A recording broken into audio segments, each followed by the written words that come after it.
Hello दोस्तों, आपका new study zone में स्वागत है। UP police, UP TET, super TET, इन सभी के लिए हिंदी में हम चैप्टर 7 पढ़ रहे हैं, आपका वर्ल्ड माला। आई होप आप सभी को ये वीडियो पसंद आए। वीडियो अच्छी लगे तो सभी लाइक करें, शेयर करें। चैनल पे नए हैं तो सब्सक्राइब जरूर करिए चैनल को, बेल आइकन को प्रेस करिए ताकि हमारी आने वाली वीडियो का नोटिफिकेशन आप सभी को मिलता रहे। और वीडियो ना आने का कारण एक ये था, 2 दिन हमारी वीडियो नहीं आ पाई, थोड़ा सा वाईफाई का इशू था, इस वजह से। तो हमारा आज का टॉपिक है वर्ल्ड माला। वर्ल्ड माला किसे कहते हैं? तो वर्ल्ड माला की परिभाषा क्या है? वर्ल्डों के व्यवस्थित समूह को क्या कहते हैं? वर्ल्ड माला कहते हैं। ठीक है, वर्ल्डों के व्यवस्थित समूह को वर्णमाला वर्णमाला कहते हैं। ठीक है, वर्ल्डों के व्यवस्थित समूह को वर्णमाला कहते हैं। देखते हैं वर्णमाला हमारी क्या है। तो ये है आपकी हिंदी की वर्णमाला। हिंदी की वर्णमाला ये हमारी 2 भागों में है, स्वर और व्यंजन।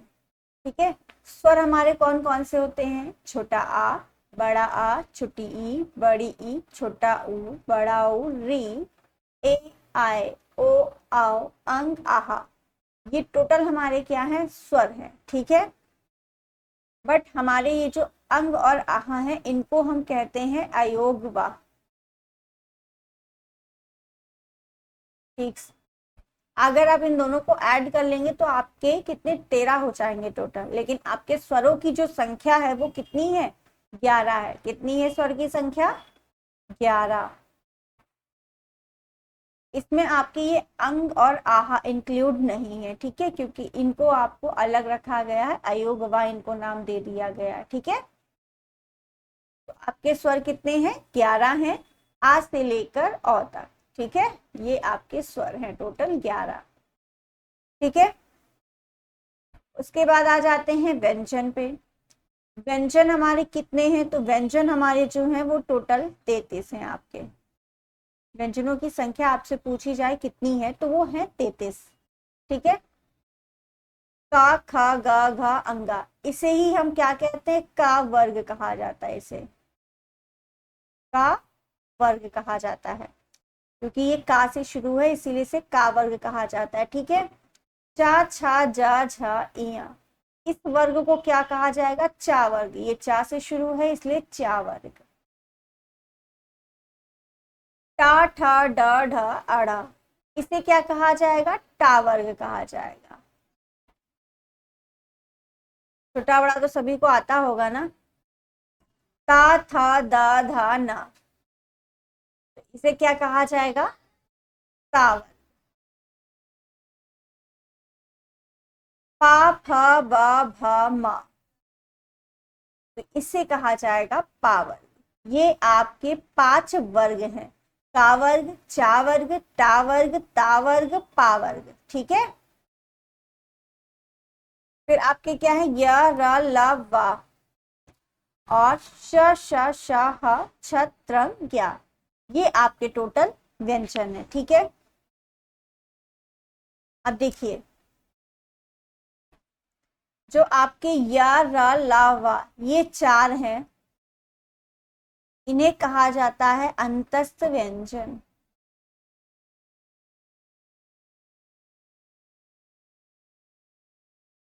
ये 4 को कहा जाता है अंत्यस्थ व्यंजन।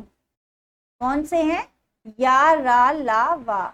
ठीक है, या, रा, ला, वा ये हमारे अंत्यस्थ व्यंजन है। और जो आप ये देख रहे हैं श, श, शा, हा, ये और ये 3, श, श, शा, हा, ये आपके क्या हैं? ये ऊष्म व्यंजन है। इनका क्या है ना? ऊष्म व्यंजन। ठीक है, और छ, त्रंग, ज्ञ, ये आपके 3 क्या हैं? ये आपके 3 है संयुक्त व्यंजन।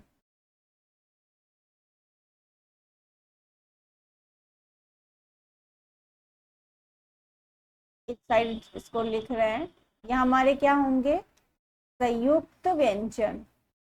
इनकी हम विस्तार में जो चर्चा है वो जब व्यंजन टॉपिक पढ़ेंगे उसमें करेंगे, ठीक है।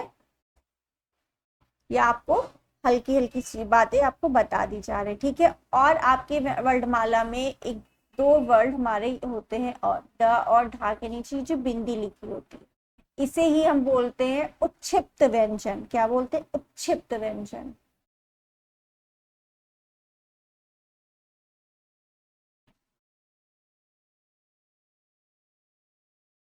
उच्छिप्त व्यंजन, ठीक है। ये हमारे दो होते हैं उच्छिप्त व्यंजन, डा ढा के नीचे बिंदी लगी। और एक और बात, इन दो वर्डों से कभी भी कोई शब्द शुरू नहीं होता है, ये बात याद रखिएगा। उच्छिप्त व्यंजन से कोई भी शब्द शुरू नहीं होगा, ये बीच में वर्ड आ सकते हैं लेकिन ये स्टार्टिंग में नहीं आते हैं, ठीक है। इन्हें उच्छिप्त व्यंजन या द्विगुणीय या द्विवर्गीय ये भी कहा जाता है, क्योंकि ये दो हैं, दो वर्ग के हैं, दो द्विवर्गीय इस नाम से भी आ सकता है, द्विवर्गीय या द्विवर्णीय या द्विगुणीय, ठीक है। ये सारे इसी के नाम है उच्छिप्त व्यंजन के, ठीक है। इतनी बात क्लियर है।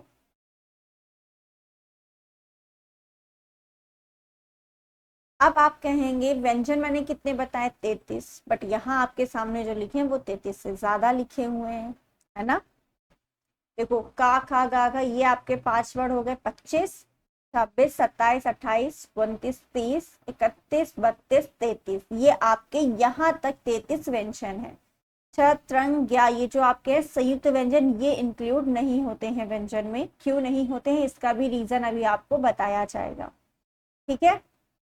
अगर आपसे पूछा जाए आपके वर्ड माला में कितने वर्ड हैं, कुल कितने वर्ड है वर्ड माला में, तो जब कुल की बात आती है तो कुल वर्ड हम बोलते हैं 52, ठीक है। कुल वर्ड हम बोलते हैं 52 हमारे हैं वर्डमाला में। अब वो 52 आपके कैसे हैं, 11 तो आपके स्वर हो गए, 33 व्यंजन हो गए, ठीक है। ये कितना हो गया, 44 हुए अभी, ठीक। 4 आपके पास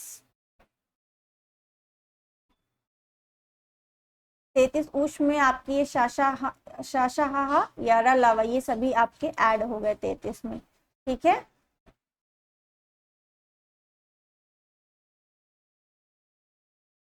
दो आपके पास उच्छिप्त व्यंजन हो गए, ठीक है।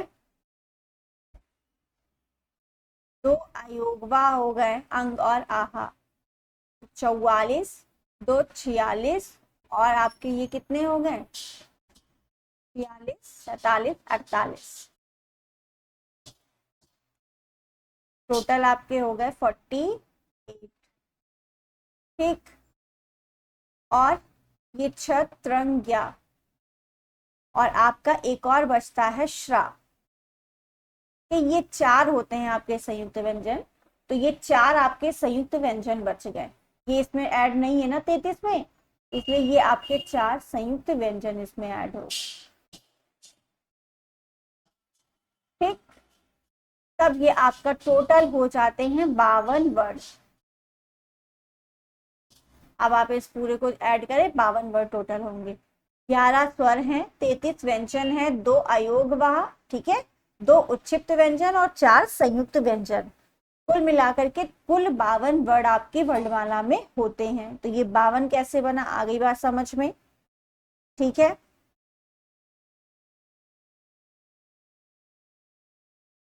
क्लियर इतनी बात। यहीं पर थोड़ा सा उच्चारण स्थान भी हम समझ लेते हैं। जो का वर्ग का उच्चारण स्थान है वो होता है कंठ से, मतलब का वर्ग के जितने भी ये 5 वर्ड हैं इन सबका आप जो बोलेंगे तो ये कंठ से इनका उच्चारण होता है, का, खा, ग, घा, अंगा। चा वर्ग का जो उच्चारण स्थान है वो है तालु से, तालु, ठीक है। चा, छा, जा, झा, इया। आप जब छोटे ये पढ़िए वर्णमाला को अच्छे से तो इनको बोलिए और देखिए आपका तालु जहाँ मतलब जो चा वर्ग है उसको तालु से ही सारे निकलेंगे, तालु टच करेगा। टा वर्ग जो है आपका मूर्धन्य यानी मूर्धा से होगा, ठीक है। ता वर्ग आपका दंत से होगा, ना, धा, दा, हा, ता। ये देखिए सारे जब बोलेंगे ना तो समय मुंह खुला, ये दांत से टच होगी जबान आपकी, तो दंत से होगा। पा वर्ग जो है वो आपका ओष्ठ से होगा। ठीक है, ये आपकी इतनी इंपॉर्टेंट बातें थी, ये सारी आपकी हो गई। ठीक, उच्चारण स्थान भी हम एक अलग क्लास लेंगे उसकी, तब हम उसमें स्वर व्यंजन जितने भी बचे हैं उन सबकी बात करेंगे। ठीक है, आयोग आपको बता दिया, दो होते हैं, अंग और आहा। अंग और आहा, अंग और आहा आपका क्या है, अयोगवा है। जो अंग है ये इसको बोलते हैं अनुस्वार। ठीक है, इसे बोलते हैं अनुस्वार। और जो आहा है इसे बोलते हैं विसर्ग। ठीक, अगर आहा का आपसे उच्चारण स्थान पूछा जाए जिसे विसर्ग कहते हैं, तो इसका उच्चारण स्थान होता है कंठ से। कहाँ से होता है, कंठ से। और अंग जिसे हम अनुस्वार कहते हैं, इसका अगर उच्चारण स्थान पूछा जाए जो, तो आपका किससे होता है, नाक से होता है। ठीक है, ये आपकी जो पूरी वर्णमाला थी उसका हर एक जो था वर्ण, उसके बारे में आपकी चर्चा हो गई। ठीक है, छत, रंग, ज्ञ, श्रा, ये आपके चार संयुक्त व्यंजन होते हैं। चार अंतस्थ व्यंजन होते हैं, 11 लावा। चार आपके ऊष्म व्यंजन होते हैं, शा, शा, शाहा। ठीक है, क्लियर, 11 स्वर, 33 व्यंजन और 2 उच्छिष्ट व्यंजन। 52 आपका कैसे बनता है, कुल वर्ण कितने होते हैं वर्णमाला में, 52 होते हैं। तो किसको किसको मिलाते हैं उनकी भी बात कर ली। ठीक है, अंग आहा जो अयोग वा है उनमें अलग अलग भी बात कर ली, अंग को क्या कहते हैं, आहा को क्या कहते हैं। ठीक है, अब हम बात कर लेते हैं स्वर की। पहले हम स्वर पढ़ेंगे पूरा अच्छे से, उसके बाद हम व्यंजन पढ़ेंगे। ठीक है, स्वर किसे कहते हैं, तो स्वर की परिभाषा क्या है, स्वर वे ध्वनियां होती हैं जिनके उच्चारण के लिए किसी अन्य वर्णों की आवश्यकता नहीं होती है। मतलब स्वर आपके जो है वो स्वतंत्र होते हैं, उनके उच्चारण के लिए हमें किसी अन्य ध्वनि की या वर्णों की आवश्यकता नहीं होती है। परिभाषा सभी को पता है क्योंकि सभी कंपटीशन के एग्जाम की तैयारी कर रहे हैं, सभी पढ़ के ही आए हैं थोड़ा बहुत। ठीक है, अब हम बात कर लेते हैं स्वर के प्रकार की। तो स्वर के प्रकार हम किस आधार पर बात कर रहे हैं, पहले उच्चारण के आधार पर। उच्चारण के आधार पर स्वर के कितने प्रकार होते हैं, तो कितने होते हैं आपके, 3। ह्रस्व स्वर, दीर्घ स्वर, प्लुत स्वर। ठीक है, अब हम एक एक की बात अच्छे से करेंगे। पहला हमारा है ह्रस्व स्वर।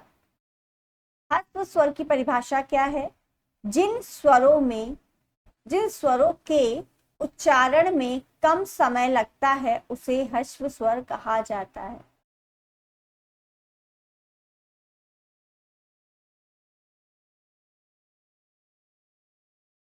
जिन स्वरों के उच्चारण में कम समय लगता है उन्हें ह्रस्व स्वर कहते हैं। अब स्वर तो आपके पास 11 थे। ठीक है, आ से लेकर औ तक, अब इन्हीं में से इन्हीं का विभाजन है, तो कुछ ह्रस्व होंगे, कुछ दीर्घ स्वर होंगे, कुछ प्लत्व होंगे। ठीक है, तो ह्रस्व स्वर आपका कौन से होते हैं, परिभाषा क्या बताई, जिनमें कम समय लगता है।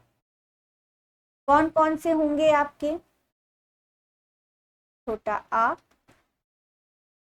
छोटी ई, छोटा ऊ और आपका री। ये हमारे चार जो हैं, ये हमारे ह्रस्व स्वर हैं। क्या है, चार ह्रस्व स्वर है। ठीक है, परिभाषा क्या, जिनके उच्चारण में कम समय लगता है। स्वर हमारे टोटल 11 होते हैं, उसमें से 4 आपके क्या है, ह्रस्व स्वर है, छोटा आ, छोटी ई, छोटा ऊ, री। ठीक है, क्लियर इतनी बात। अब इसे हम ह्रस्व स्वर बोले इन चारों को, मूल स्वर बोले, लघु स्वर बोले या एक मात्रिक स्वर बोले, इन्हें ही कहा जाता है। ठीक है, इसे ही मूल स्वर, पूछ ले मूल स्वर आपके कितने हैं, मूल स्वर बोले या एक मात्रिक स्वर बोले, एक मात्रिक स्वर या लघु स्वर। ये सब आपके ह्रस्व स्वर के ही नाम हैं, कहते हैं। ठीक है, इतनी बात क्लियर है। तो आपसे कोई पूछ ले मूल स्वर हिंदी वर्णमाला में कितने हैं, तो 4 हैं। आयुड, आ, ई, उ, री। ठीक है, ये आपकी हो गई ह्रस्व स्वर की बात। नेक्स्ट आता है हमारा दीर्घ स्वर। दीर्घ, दीर्घ का मतलब ही होता है बड़ा, मतलब थोड़ा सा ज्यादा समय लगेगा। तो जिन वर्णों की, इसकी परिभाषा क्या हो जाएगी, जिन वर्णों के उच्चारण में अधिक समय लगता है, किसकी अपेक्षा, ह्रस्व की अपेक्षा अधिक समय लगता है। ठीक है, जिन स्वरों के उच्चारण में, उच्चारण में ह्रस्व स्वर की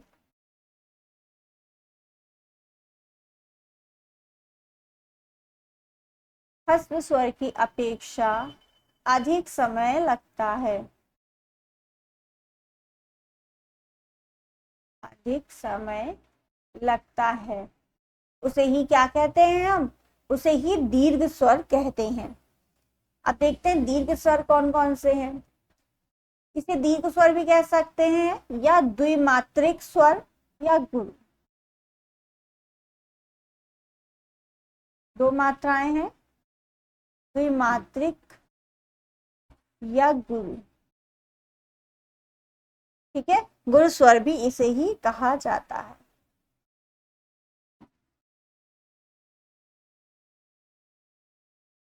ठीक है, अब दीर्घ स्वर होते कौन कौन से हैं, तो दीर्घ स्वर हमारे होते हैं 7। कितने हैं हमारे दीर्घ स्वर, 7 हैं। कौन कौन से, बड़ा आ, बड़ी ई, बड़ा ऊ, री आपका चला गया, ए, आई, ओ, आओ। ठीक, ये आपके 7 जो है ये है हमारे दीर्घ स्वर। क्लियर रहती बात, ओ, आओ। ठीक है, ये हमारे हैं दीर्घ स्वर।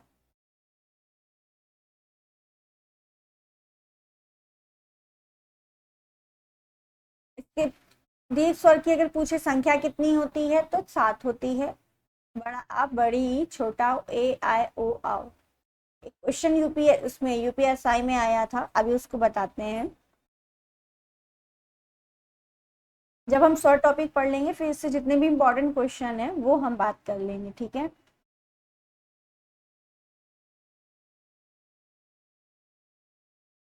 अब हम बात कर लेते हैं प्लत्व स्वर। प्लत्व स्वर, प्लत्व स्वर क्या है हमारा, इसका प्रयोग हिंदी में ना होकर किस में होता है, संस्कृत में होता है। तो प्लत्व स्वर हमारा जो है हिंदी वर्णमाला में नहीं होता है, ये हमारा संस्कृत की जो वर्णमाला है उसमें हम बात करते हैं इसकी। देखा जाए तो आपकी हिंदी वर्णमाला के अनुसार जो उच्चारण के स्थान, उच्चारण के आधार पर जो स्वर के भेद हैं वो इंपॉर्टेंट सिर्फ 2 ही है, मतलब 2 ही है, ह्रस्व स्वर और दीर्घ स्वर। ये प्लत्व स्वर तो कोई है ही नहीं। ठीक है, आपने कभी हिंदी वर्णमाला में देखा है प्लत्व स्वर, पढ़ लेते हैं हम ओम, ओम। ये प्लत्व स्वर थोड़ी है, ये स्वर तो एक वर्ड का होता है। ठीक है, ये तो शब्द टाइप बन गया पूरा आपका, लेकिन अब बुक्स में लिखा है, पढ़ते हैं बच्चे, पढ़ाते भी हैं टीचर। ठीक है, तो प्लत्व स्वर हमारा क्या, हिंदी में इसका प्रयोग ना होकर के संस्कृत में होता है, और इसमें ह्रस्व स्वर से ज्यादा और दीर्घ स्वर से कम समय लगता है। ठीक है, इसके बारे में हमें ज्यादा जानना ही नहीं है, ह्रस्व स्वर और दीर्घ स्वर के बारे में आपकी चीजें आती हैं ज्यादा। क्लियर कितनी बात। ठीक, अब एक क्वेश्चन था,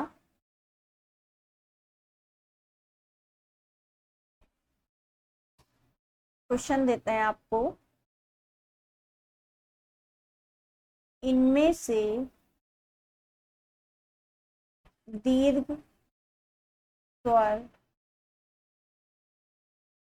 कौन सा नहीं है,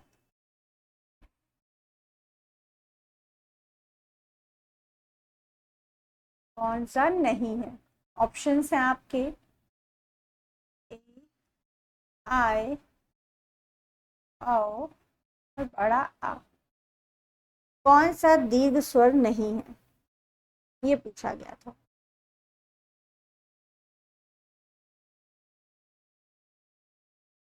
ठीक, तो इसमें आंसर आपका होगा बड़ा आ। ठीक है ये चारों ही दीर्घ स्वर, लेकिन ये जो हमारे चार है ए आई ओ आओ, ये हमारे इनसे मिलकर ही बना। ए आपका किससे मिलकर बना है, छोटा आ प्लस ई से। आई हमारा किससे मिलकर बना है, छोटा आ प्लस बड़ी ई से। ओ हमारा किससे मिलकर बना है, आ प्लस ऊ से। ओ हमारा किससे मिलकर बना है, ओ प्लस बड़ा ऊ से। ठीक है, क्वेश्चन ऐसा ही था, शायद मुझे क्वेश्चन में कोई डाउट हो सकती है और लैंग्वेज में चेंज हो सकता है, बट ये याद रखिएगा ये जो चार हमारे तीन है, हमारे सातों हमारे दीर्घ स्वर हैं, लेकिन ये हमारे जो दीर्घ स्वर है चार, ये हमारे इनसे मिलकर बने हुए हैं। ठीक है, और ये अपने से ही बने हैं, आ प्लस आ, छोटी ई आपका, बड़ी ई आपका छोटी ई प्लस छोटी ई मिलके बड़ी बना है। बड़ा ऊ छोटा ऊ प्लस छोटा ऊ से मिलकर, ये सेम सेम से मिलकर बने हुए हैं, और ये दोनों अलग स्वर से मिलकर बने हुए हैं। ठीक है, इतना फर्क है इन चारों में। ठीक है, इस क्वेश्चन को मैं एक बार देखूंगी ये क्वेश्चन कैसे पूछा गया था, यूपीएसआई जो अभी परीक्षा हुई थी इससे पहले, उसी में आया था ये। ठीक, तो एक बार रिवीजन कर लेते हैं कि क्या चीजें हमने आज पढ़ी। हमने सबसे पहले पढ़ा वर्णमाला। वर्णमाला की परिभाषा क्या है, वर्णों के व्यवस्थित समूह को वर्णमाला कहते हैं। दूसरा हमारा स्वर, वर्णमाला हमारे दो भागों में विभाजित है, स्वर और व्यंजन। स्वर हमारे कितने होते हैं, 11 होते हैं। स्वर हमारे कितने होते हैं, 11 होते हैं, आ से लेकर औ तक। जो अंग आहा है ये हमारा अयोगवा है। फिर हम बात करते हैं व्यंजन। व्यंजन हमारे कितने हैं, 33 हैं। का वर्ग, चा वर्ग, टा वर्ग, ता वर्ग, पा वर्ग, ये 5 वर्ग 25 हो गए। ठीक है, और इन्हीं 25 यानी इन पांचों वर्गों को ही हम क्या कहते हैं, स्पर्श व्यंजन भी कहते हैं। ठीक है, इन पांचों वर्गों को ही हम स्पर्श व्यंजन कहते हैं। इसीलिए अगर पूछा जाता है स्पर्श व्यंजनों की संख्या कितनी है, तो 25 है। ठीक है, इसकी अभी आगे बात होगी। ये 25 हो गए, यार अलावा यानी अंतस्थ शाशा शाहा उष, ये आपके 33 टोटल हो गए, 25 और 8। ठीक है, 33 हो गए ये आपके व्यंजन। शतरंग क्या को, व्यंजनों की मतलब व्यंजन जो है आपके इसमें काउंट नहीं किया गया, जो 33 आप काउंट करते उसमें। क्यों नहीं किया गया, इसका रीजन आपका कमेंट में आपको देना है। ठीक है, फिलहाल तो हम बता सकते हैं बट अभी नहीं, इसका कमेंट में आप बताएंगे। ठीक है, ये हमारे इनका क्या नाम है, संयुक्त व्यंजन, शतरंग या श्रा, ये हमारे संयुक्त व्यंजन है चार। इनका उच्चारण स्थान की भी बात हो चुकी है। फिर हमने बात की थी कुल वर्ण हमारे कितने हैं वर्णमाला में, तो 52 है। इसको ऐड करने से बनेगा ये 52, वो भी आपको बता दिया। स्वर की परिभाषा क्या है, जिन ध्वनि जिन स्वर हमारे वो होते हैं जिनमें उच्चारण के लिए किसी अन्य वर्णों की आवश्यकता नहीं होती है। ठीक है, फिर हमने बात की थी उच्चारण के आधार पर स्वर हमारे 3 प्रकार के हैं, ह्रस्व, दीर्घ, प्लत्व। ह्रस्व स्वर क्या है, जिनके स्वरों के उच्चारण में कम समय लगता है, अयोग, छोटा आ, छोटी ई, छोटा ऊ, री, ये हमारे 4 हैं ह्रस्व स्वर। इन्हें मूल स्वर, एक मात्रिक स्वर या लघु स्वर भी कहा जाता है। ठीक है, फिर बात की थी हमने दीर्घ स्वर की, तो इसमें ह्रस्व स्वर की अपेक्षा अधिक समय लगता है, इन्हें द्विमात्रिक या गुण स्वर भी कहते हैं। कितने हैं ये, 7 हैं। कौन कौन से हैं, बड़ा आ, बड़ी, बड़ा ओ, ए आई ओ आओ, ये हमारे 7 दीर्घ स्वर होते हैं। आई होप आप सभी को ये वीडियो अच्छी लगी हो। वीडियो अच्छी लगी है तो सभी लाइक करें, शेयर करें, चैनल पे नए हैं तो सब्सक्राइब जरूर करिए चैनल को, बेल आइकन को प्रेस करिए ताकि हमारी आने वाली वीडियो का नोटिफिकेशन आप सभी को मिलता रहे। ये क्लास आपकी रेगुलर होंगी, 1-2 दिन थोड़ा सा जो लॉस हुआ था वो आपको बता दिया क्यों हुआ था। Thank you.